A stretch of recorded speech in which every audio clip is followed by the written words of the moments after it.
Queria saber como surgiu essa história, lá no início, como é que foi? Era um sonho do seu pai? Foi ele que começou? Já veio de antes? Como é que foi Bom, essa meu pai é história? paraibano, ele veio para São Paulo com uma mão na frente e outra atrás, Uhum. né? Parou na casa de uma tia dele aqui em São Paulo.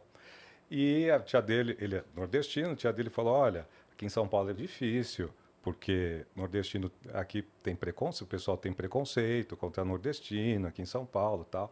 Aí meu pai já falou: pô, mas tem preconceito contra talento?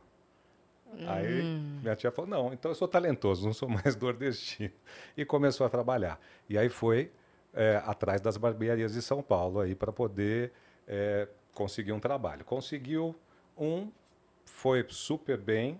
Depois, Já com corte? já com corte. Ele começou no sítio do meu avô, debaixo de um pé de caju, cortar Caramba. cabelo. Ah, então ele já fazia isso antes de vir Já, pra meu pai cá. foi engraxate, Desde depois ele criança. foi barbeiro e cabeleireiro lá. Aí veio para São Paulo, depois ele conseguiu emprego nas barbearias aqui de São Paulo. Aí foi crescendo, foi desenvolvendo tal, até conseguir a própria e fazer os campeonatos fora de São Paulo. Teve um campeonato na Argentina, aí foi ficando famoso em São Paulo, né? Com nome Jaça, tal, já tinha casa, já tinha apartamento, já estava bem. Até um dia ele fazer o cabelo de um cara que estava fazendo um elenco de uma peça de teatro que era do Paulo Goulart no Sete Bruno, que ele levava as roupas para esse pessoal do teatro. Aham. E aí, meu pai nunca teve preguiça de trabalhar, pegou todo mundo que estava lá e ia cortando cabelo e arrumando, não foi só dos atores, entendeu? Ele sempre foi assim. Graças a Deus eu também sou. Que legal. Não tem preguiça, você já vai Chegou cuidando das lá, pessoas, né? uhum. E Independente. É. independente. Então pegou o Gustavo, que era o cara que levava a roupa pro elenco, era o mesmo cara que levava a roupa aos domingos pro Silvio. E aí o Silvio, quando viu o cabelo do Gustavo, falou: pô, cabelo diferente, quem que tá cortando seu cabelo? Que eu tô querendo mudar meu visual. Falei: é um tal de Jaça aí, que foi campeão das Américas, ganhou prêmio aí na Argentina e tal. E aí ele falou: pô, então me dá o telefone dele que eu quero ir atrás. E isso é uma história que eu sempre conto, inclusive dos workshops que eu faço, Aham. pela importância do seu trabalho. Porque muita gente acha que tem que correr atrás do artista, que tem que correr atrás do famoso, que tem que correr atrás de aparecer. O teu trabalho vai aparecer por você. É. Então, se você faz direitinho o teu trabalho, se você se dedica, se você faz com amor, é o que eu falo. Você cuidou do seu jardim, as borboletas vêm. Você não precisa ficar correndo atrás de borboleta para caçar, entendeu? Então, Exatamente. cuida direitinho do seu talento, do seu trabalho. Vai estudar muito, porque não é porque é cabeleireiro, porque é um trabalho manual que você não tem estudo. Tem muito estudo, tem muita E técnica, é tem constante, muita né? coisa constante, tem a evolução da moda de tudo aí que vai acontecendo. Olha lá. Isso aí, ó, ele tá de shorts, camiseta, que saiu numa segunda-feira, com o salão fechado, lá no salão antigo, né? Uhum. Isso é uma foto.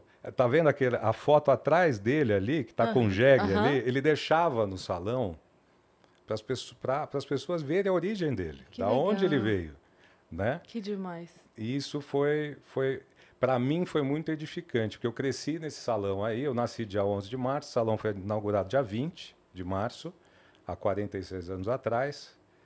E Acabou de eu, fazer com e aí 46. eu engatinhava aí, praticamente. Hoje a gente está num outro salão, né? Aham. Ficamos 34 anos nesse salão, depois a gente comprou um novo, que é o que você Uhum. conhece, que a gente construiu, fez tudo pensado como salão. Eu desenhei junto com a arquiteta, pensei em todos os espacinhos lá do salão e temos agora aquele Aí espaço tem a bem área de bacana. baixo, que fica o seu pai, a Tem a área parte dele de ali. baixo, onde tem a barbearia, fica meu pai, e tem a parte de cima, que tem o feminino, onde eu fico também. Sim. Que legal. Homens cortam cabelo comigo também, mas aí corta comigo lá em cima, Sim. que é muito mais legal. Uma vez eu fui pro meu aniversário, quando eu fui lá. E aí a minha amiga Giovana tava comigo. E ela sempre foi muito fã do Silvio, a gente já contou a história dela aqui e tal. E a gente foi, ela falou: eu quero tirar uma foto ali e tal, a gente sentou. E aí seu pai saiu. de lá de dentro começou a dirigir as fotos. Cara, mas o que a gente deu risada aquele dia com ele? Não, assim não! Assim não. Põe a mão na cintura! Faz não sei o quê! E ele dirige. Cara, o que a gente deu risada aquele dia. Ele é super democrático. É do jeito dele ou de jeito nenhum. Não, mas assim, não foi. Claro, eu tô falando que parece que foi brigando. Não, mas a gente tava rindo junto com ele. Dele, Não, é brincadeira. não, Sim. assim, ficou melhor. Vai. Ele Não, entende claro. do mercado. É. Ele entende. Cara, mas o que a gente se divertiu Já aquele sabe dia. a luz, já sabe onde fica Tudo, bom, né? tudo. Então Ele ele já aqui, não, dirige e você, fica agora você lindo. senta, você em pé, não sei o quê. Cara, e a gente não conseguia parar de rir. Que foi muito legal. Aí, o Silvio perguntou pra esse rapaz do teatro, onde é que você tá cortando? Ah, com tal de Jaça. E aí depois o Silvio foi atrás do meu pai. Ele foi lá.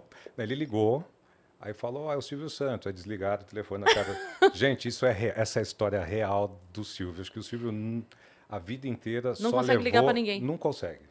Não consegue. E eu já vi isso várias vezes no camarim. Tem muito trote, né? As pessoas Desliga. desligavam na cara dele. Coitado. Aí ligava de novo. Ele já estava super acostumado. Falei, eu vou ligar umas 3, 4 vezes aqui.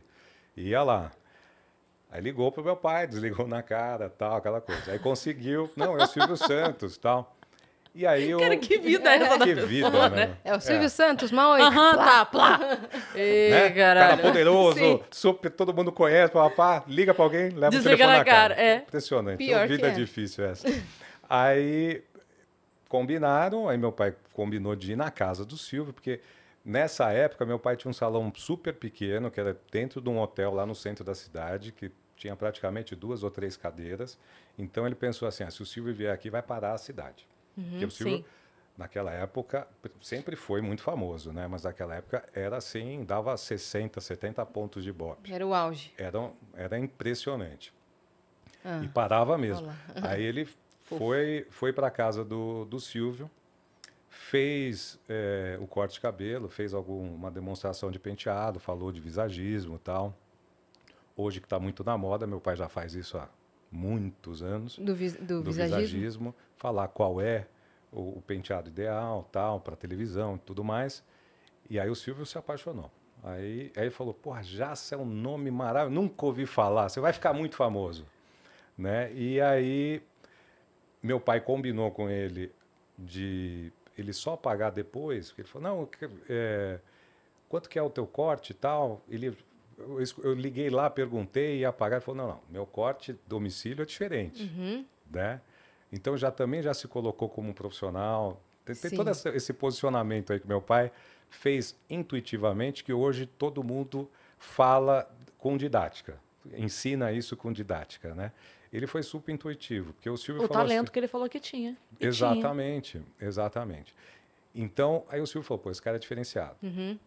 O Silvio gostava dessas coisas, né? Super. E aí ele falou, então é o seguinte, tudo bem, dinheiro não é problema, depois você me fala quanto é, e a única coisa que eu quero é que você agora não me largue, você tem que fazer esse penteado sempre, né? E aí o Silvio foi para o domingo, ele ainda estava na Globo, foi o último troféu imprensa na Globo, ele pegou todos os jurados e foi perguntando para todos os jurados como estava o visual novo dele. Pô, explodiu, né? Meu pai teve que contratar a gente no dia seguinte Desesperado. para poder ficar atendendo o telefone, sabe? Que o pessoal elogiava e ele falou, cortei lá no Jaça. Estourou o telefone do salão.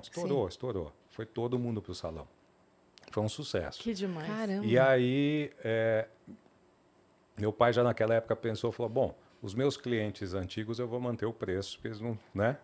Agora os novos... Confiaram em mim antes. Exato. E os novos eu já vou aumentar o preço, porque já é uma outra fase. E aí ele já fez isso aí, porque a demanda aumentou demais, você pode aumentar o preço. Chegou na época do Silvio pagar, o meu pai, tipo, fim do mês ali, meu pai pegou o cheque e rasgou. Falou, olha, não quero, obrigado. E virou as costas e foi embora. Mas como? Você é louco? O Silvio falou, você é louco, tal. Ele falou, não, eu ganhava 8 mil, agora eu estou ganhando 60. Graças a você já me ajudou bastante. Ou vai ser assim ou não precisa mais, você já me ajudou. Aí o Silvio falou, não, é assim que você quer? Então vamos continuar. Você falou, entre a gente não pode ter dinheiro. Caramba. E ficaram quase 50 anos assim. Sim, Com amigos. o mesmo comportamento, do mesmo jeito. Eu fui acompanhando isso, é uma coisa de louco. A sua vida Gente, toda, né? é uma coisa de louco, de você ver uma amizade, o cuidado da amizade. Porque o que eu falei, acho que eu já falei uma vez para você, Cris. As pessoas têm um pensamento sobre a palavra intimidade muito errada. Intimidade, as pessoas acham que pode falar tudo o que sai na cabeça. Intimidade é algo que você tem que ter cuidado com a pessoa. Sim. É para cuidar. É empatia, Então você né? tem uma intimidade, você vai falar da melhor forma, do melhor jeito com aquela pessoa. A pessoa que você não conhece, você já pode mandar ela para puta que pariu na primeira vez.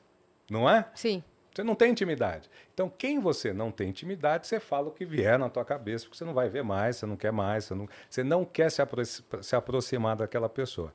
A pessoa que você quer intimidade, você tem que tomar cuidado, tem que cuidar Às vezes dessa a pessoa pessoa. inverte, né? As pessoas invertem isso.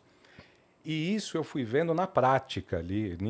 Eles não falam isso, tem que fazer isso, o que eu acabei de falar. Não, eu fui vendo na prática o cuidado de um com o outro, do respeito de um com o outro, ao longo dos anos, do primeiro ano ao último ano, do ano passado. Silvio, se ele quisesse subir no primeiro andar, ele pedia para o meu pai: ô Jasso, eu posso subir lá no primeiro andar para cumprimentar as pessoas? Era assim. É uma coisa tão bonita de ver. No dia que ele foi pegar a receita do cappuccino... Ele queria a receita do cappuccino da sua avó. Ele pediu... eu posso ir na Copa para ver como é que a moça... Assim. Aí você fala, pô, Silvio Santos tem, sei lá, eu tinha mais de 40 anos de amizade. Pô, levanta e vai, né? Aham. Não é assim que todo mundo faz? Fala, eu vou lá na Copa lá pegar tal. Não, ele pedia. E da mesma forma meu pai. Meu pai não ia no SBT a hora que ele queria, sempre falava. E foi muito pouco. Meu pai foi muito pouco até o SBT. O Silvio sempre foi ao salão. Né? Ele ia 3 vezes por semana no salão. Então foi uma amizade Ele ia 3 assim. vezes na semana? É porque ele gravava 3 vezes. Então todas as vezes que ele gravava, ele se Passava penteava. Ah, tá. Ele penteava lá também. Penteava no salão, batia papo, via todos os amigos, tal. Depois ia pro SBT, Caramba. fazia a maquiagem, se arrumava e entrava no palco.